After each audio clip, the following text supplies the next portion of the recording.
Continuamos, amigos, en Compromiso Cardinal en la pantalla de Cardinal TV, el canal del país. Continuamos con el doctor Julio María Sanguinetti. Bueno, redondeamos el tema que veníamos hablando del bloque anterior. Esas conversaciones terminan en el Club Naval.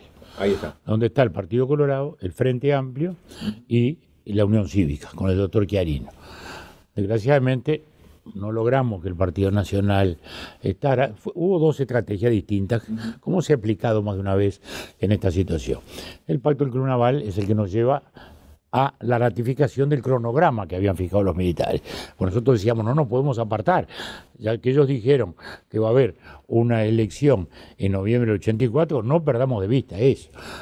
Había otras propuestas de prorrogar esto que el otro. Dijimos, no, salgamos. No podemos pedir toda la democracia antes que tener la democracia. Reconquistemos la democracia y ahí vamos a resolver todo. No solo la situación de Wilson, vamos a resolver la de Sereñe, vamos a resolver todo lo que sea, las libertades públicas que estaban conculcadas. Bueno, muy bien. Entonces, así se logra, así se llega a la elección del 84, ahí asumimos la responsabilidad de conducir esa transición y hacer lo que habíamos propuesto, el cambio en paz, que fue complicadísimo. Heredamos un país postrado económicamente, era el país post-tablita, ¿no? Para los jóvenes que no pueden recordar eso. La ley de caducidad. Y después se aprueba la ley de caducidad. Lo económico muy difícil, pero se zanja, y todo estuvo al servicio de la salida en paz. La ley de caducidad fue una propuesta del Partido Nacional. Yo proponía otra solución de amnistía. Eso le iba a preguntar, ¿qué opina? Seguro, porque ¿qué pasó? En cuanto empezó el gobierno, se votó una amnistía a los guerrilleros de los viejos tiempos, los que habían irrumpido con violencia contra la democracia, una amnistía a todos los delitos políticos, porque había muchos comunistas que no estaban en la revolución, pero también los habían llevado presos, que fue toda una barbaridad. Entonces se vota una amnistía. En aquel momento nadie planteó nada con los militares, porque los propios militares decían, nosotros no pensamos amnistía porque hemos actuado en los cánones de la guerra. Después se supo que no era así. Pero bueno, pero ahí empezaron algunas denuncias y los líos, y entonces finalmente se resuelve, digamos, también establecer una caducidad de los juicios frente a los militares, que vuelvo a decir, yo proponía una solución y el Partido Nacional propuso esa ley. Y esa ley es impugnada por las fuerzas de izquierda que pretendían su derogación. Pero finalmente es ratificada. O sea, en el año de la elección, fíjese, el periodo luego de la dictadura militar, con toda la carga que había contra la dictadura militar, sin embargo, triunfa la ley de caducidad. ¿Por qué? ¿El país era partidario de la dictadura? No. El país no quería de ninguna manera volver a antes. La dictadura, nunca más.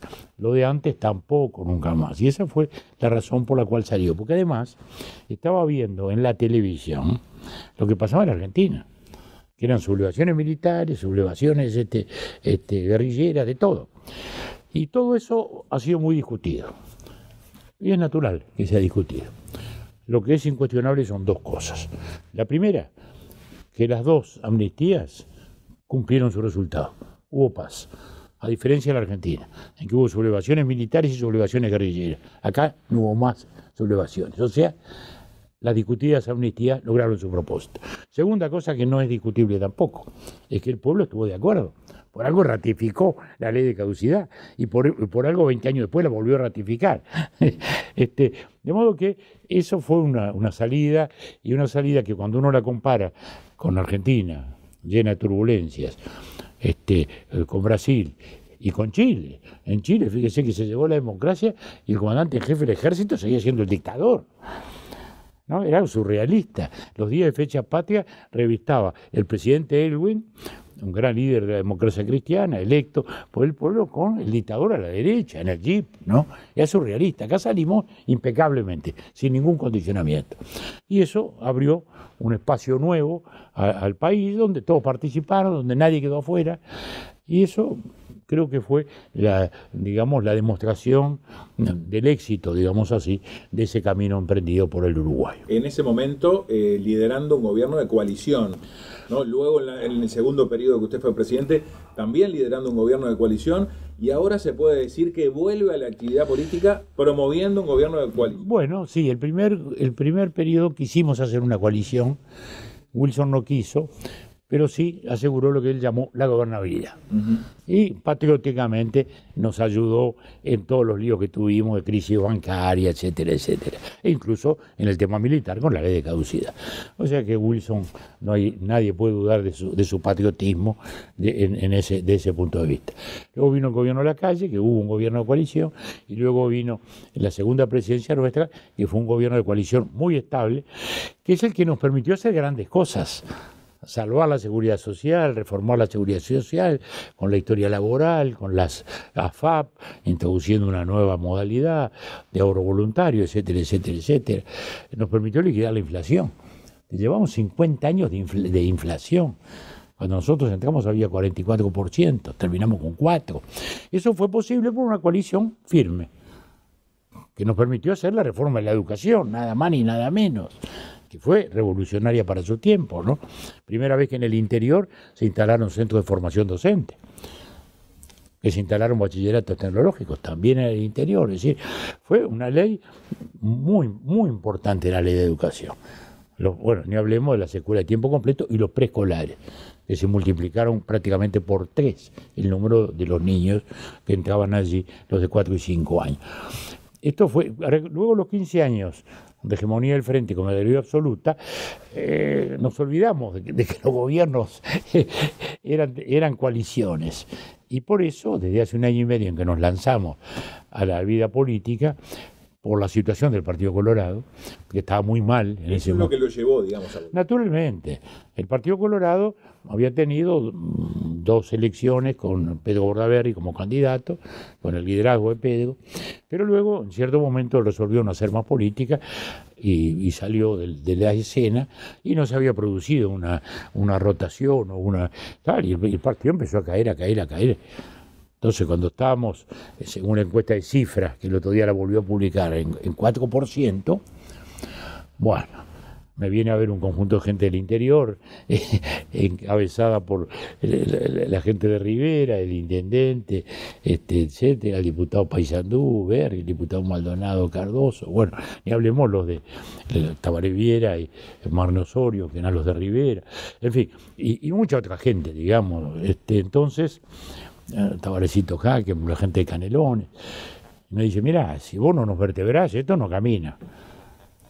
Por el otro lado, Talvi no había salido aún, yo había tratado de convencerlo de que saliera y que lo apoyáramos, pero él quería hacer una cosa nueva, y bueno, no se había decidido, entonces dijimos, bueno... Como que no quiso Talvi.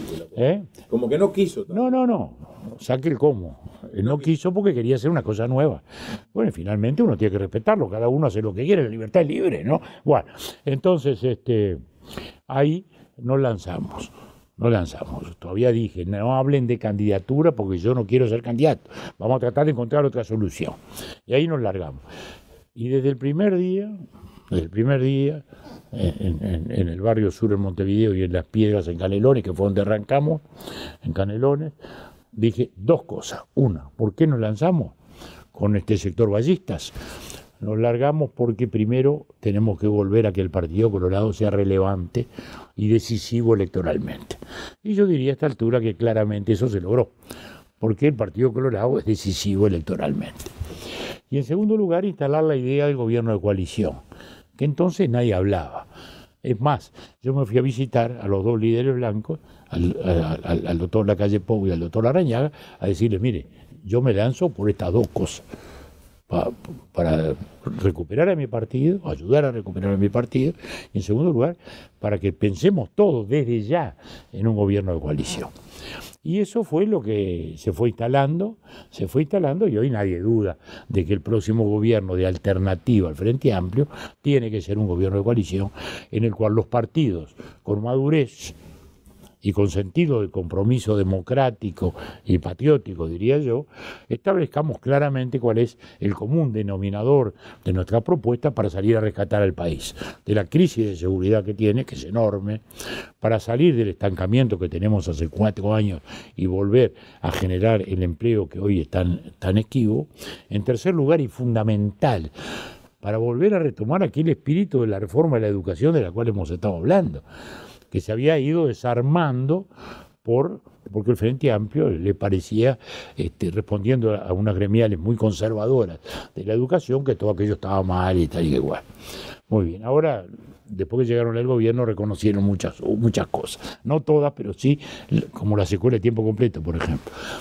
Aceptaron que no era tan malo aquello, pero en aquel momento era tremendo. Entonces tenemos que rescatar ese espíritu no para repetir lo de entonces, sino para seguir añadiendo otras cosas, ir a liceos de tiempo completo e ir a otras metodologías también, porque no nos olvidemos de eso. Nosotros somos analógicos, los chiquilines hoy son digitales, funcionan en otra longitud de onda, ¿no? Entonces no le podemos hablar en AM si ellos están en FM, ¿no? Entonces hay que usar herramientas pedagógicas distintas, novedosas, para hacerles atractivas las cosas, acercarlos a la vida del trabajo. La educación tiene que acercarse a la vida del trabajo, y no ese alejamiento que desgraciadamente esas gremiales de inspiración frentista, todas ellas, al revés, dicen, no se puede poner el servicio de educación a favor de la sociedad capitalista, no se trata de formar obreros para la sociedad capitalista. Señores, si no se le forma para el empleo, ¿qué? Lo formamos para la desocupación, ¿no, señores? ¿No? Esta es la economía, ¿no?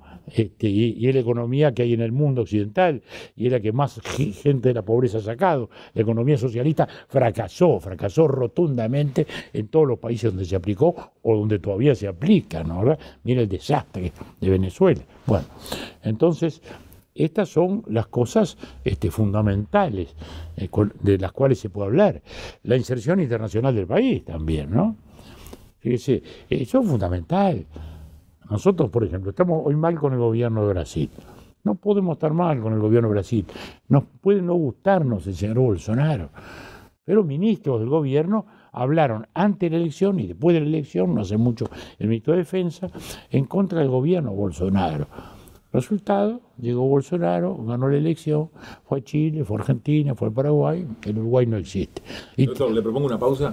Bueno, sí, la seguimos. La seguimos luego de la misma, vamos a hablar, de cómo ve el candidato, Ernesto. Muy bien, ¿cómo no? Encantado, lo veo bien. Bueno, luego de la pausa seguimos. Compromiso Cardinal en la pantalla de Cardinal TV, el canal del país, junto al doctor Julio María Sanguinetti.